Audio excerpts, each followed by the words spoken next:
hoje o Gerson foi apresentado oficialmente na Toca da Raposa 2. E ele começou a entrevista falando o porquê de ter escolhido o Cruzeiro e também falando do sonho que ele tem de disputar a Copa do Mundo este ano. Então, vamos ouvir o novo Coringa do Cruzeiro. E a minha aceita de vir para o Cruzeiro porque foi um projeto irrecusável, aonde também o que me fez aceitar esse projeto foi todo o esforço que o Pedrinho, o Pedro Júnior e o Bruno fizeram. E o professor também, que foi muito importante. Eu acho que quando tem um esforço muito grande de uma parte em te querer em um ambiente, acho que isso vai muito em consideração. Então, um projeto para minha carreira irrecusável, aonde também estamos falando de um clube gigante, aonde também, com todo respeito a outros clubes, não estamos falando de qualquer um clube gigante de muita história.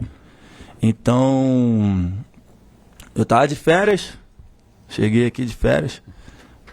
Sou sincero, o pensamento ainda quando eu cheguei eu tinha que voltar, né, dia 14 para me apresentar, mas aí depois meu pai me falou que tinha uma possibilidade de vir para o Cruzeiro. Eu falei para ele, vai para cima, se conseguir fechar, pode ter certeza que eu vou ficar muito feliz. E hoje eu estou feliz de estar aqui. E como eu falei antes, o mais importante é sempre a minha família. Em questão, óbvio que eu sonho em estar numa Copa do Mundo, é o sonho de todos os jogadores.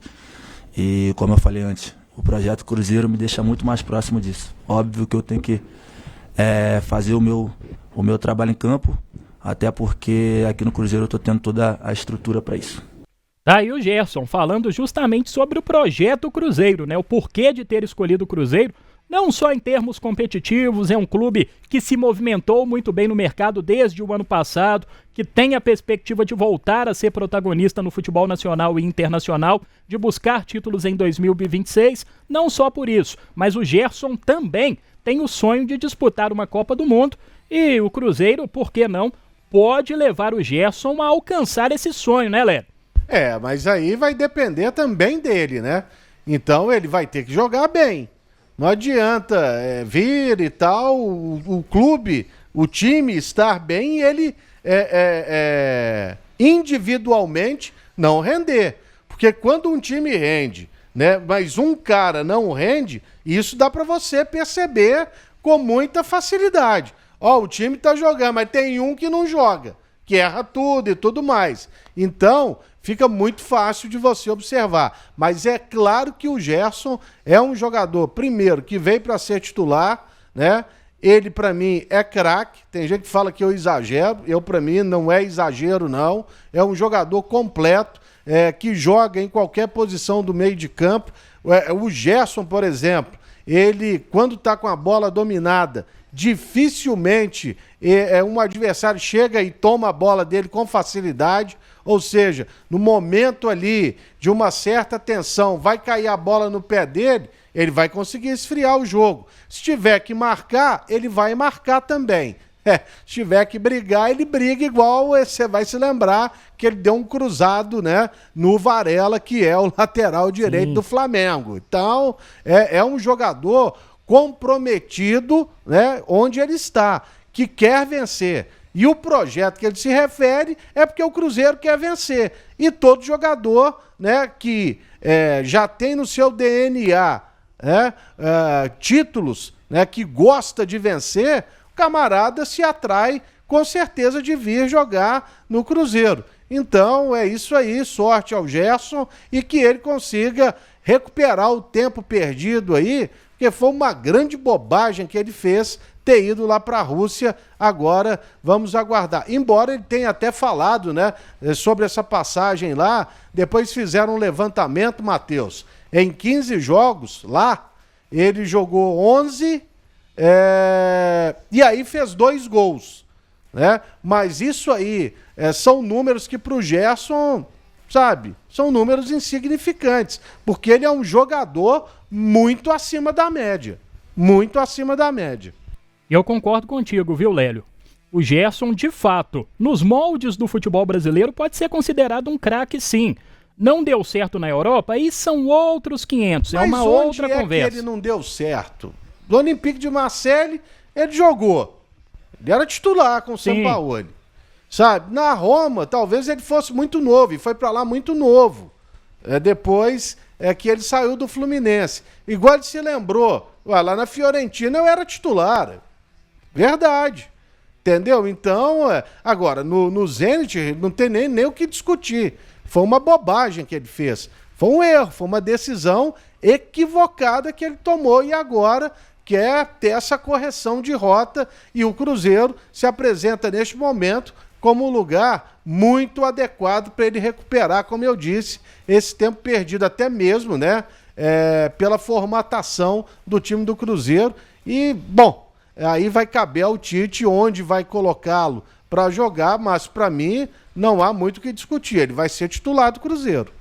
Ah, com certeza. Chega para ser titular, aí é com o Tite, né? Se vai fazer a função de segundo volante no lugar do Lucas Silva, se vai jogar no lugar do Christian aberto pela direita, até mesmo fazer a função de primeiro homem de meio de campo, substituindo eventualmente o Romero, aí é com o Tite. Mas tô com o Lélio, é craque, é jogador completo, joga em diferentes faixas do meio de campo, então Gerson chega para somar e chega para ser o grande protagonista do Cruzeiro ao lado de Matheus Pereira, ao lado de Caio Jorge, ao lado do Cássio, enfim, do próprio Kaique que se destacou Fabrício bastante Bruno. em 2025 e por aí vai. E do Fabrício Bruno, que é o jogador também. de seleção brasileira. Também, zagueiro de seleção brasileira. Inclusive, jogou muito no Flamengo com Gerson, né? Jogou muito assim, teve poucas oportunidades, mas chegou a ser campeão com Gerson lá no Flamengo. Mas o Fabrício Bruno chegou a ser titular. Sim, foi titular. Ano passado é que ele perde, no final do ano retrasado, realmente ele perdeu espaço quando chegou o Léo Ortiz, né?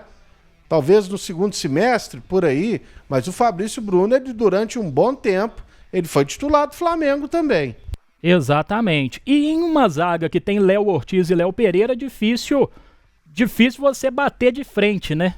Em 2025 foi assim, talvez a melhor dupla de zaga do futebol brasileiro. São os adversários, o adversário dele talvez até para ir para a Copa do Mundo rapidamente, complementando, deve ser o Léo Ortiz, é um dos dois que vai. Exatamente, um dos dois que deve ir. E além dele ter falado, né, dessa principal motivação dele, que é a Copa do Mundo, de ter chegado ao Cruzeiro, ele também se emocionou e falou da importância da família, sobretudo do pai. Então vamos ouvi-lo. Meu pai sempre acreditou em mim, até mesmo quando eu não acreditava, meu pai acreditou. A gente briga bastante, mas eu fico emocionado de falar isso. Porque muitas pessoas criticam, falam muita coisa, mas aí é fácil você falar até porque o mundo que a gente vive hoje, é muito fácil falar da vida do próximo, né? Hoje falamos mais da vida do próximo do que da nossa própria vida. Então criticam muito ele, falam muita coisa, mas quando tu tá num sofá dentro de casa, é muito fácil tu pegar o telefone e falar. É muito fácil eu pegar o telefone por trás de uma rede social, falar do Pedrinho aqui, mas ninguém sabe o que a gente passou.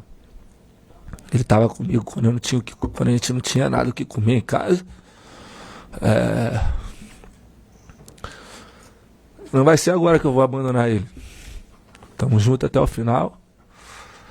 E se hoje eu tô aqui feliz, esse choro aqui não é um choro de tristeza, não é um choro de alegria, porque só nós sabemos que nós passou.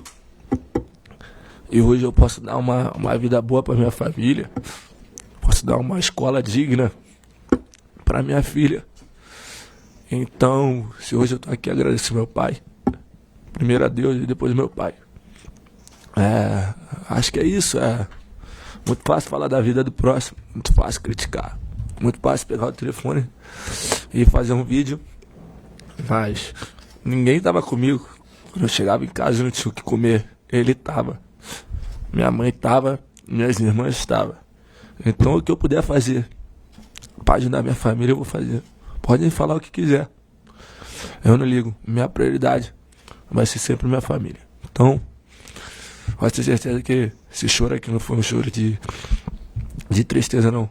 Foi de alegria, porque eu sei de onde eu vim, e eu sei de onde eu cheguei, e eu sei onde eu quero chegar. Tá aí. A emoção do Gerson na entrevista coletiva, e é isso, né, Lélio? A importância da família, a importância da base familiar na construção não só do atleta, como também do cidadão, né? Cara, ele foi se emocionando, né? E realmente foi uma fala muito forte dele. É porque houve um mimimi muito grande por parte aí da imprensa do eixo, né? Então, quer dizer, o Cruzeiro vai, né, coloca lá 27 milhões, pode ter mais 3 de bônus, e aí é uma irresponsabilidade. Aí vai contratar o Paquetá, o Flamengo. Grande contratação, 40 milhões. Bom, mas tudo bem. E falaram aí muita coisa, sabe, idiota sobre o Gerson, inclusive sobre esse negócio de passagem pelo futebol europeu. O Gerson, ele vai e fica 6 meses no clube, vai embora. Que isso, gente? Pelo amor de Deus, mas que recalque é esse? Então, certamente aí foi um desabafo dele, se lembrou desses momentos difíceis, mas hoje a gente sabe que ele é um jogador em nível de seleção brasileira, né? Então, vamos ver. Ele vai recuperar o futebol e certamente aí, por mais que falem que o grupo já esteja quase fechado para a Copa do Mundo, ele jogando, ele vai. Eu falo isso com muita convicção, embora ele hoje tenha ganhado aí um grande concorrente, que é o Casimiro, mas o Casimiro andou perdendo um pouco de espaço lá no Manchester United. Aí, eu também acho que o Gerson vai, viu? Se conseguir se recuperar no Cruzeiro, recuperar o bom futebol praticado no Flamengo, acredito que ele vai ser convocado pelo técnico Carlo Ancelotti. Tomara, né? Tomara que tenha esse espaço na seleção brasileira e na Copa do Mundo.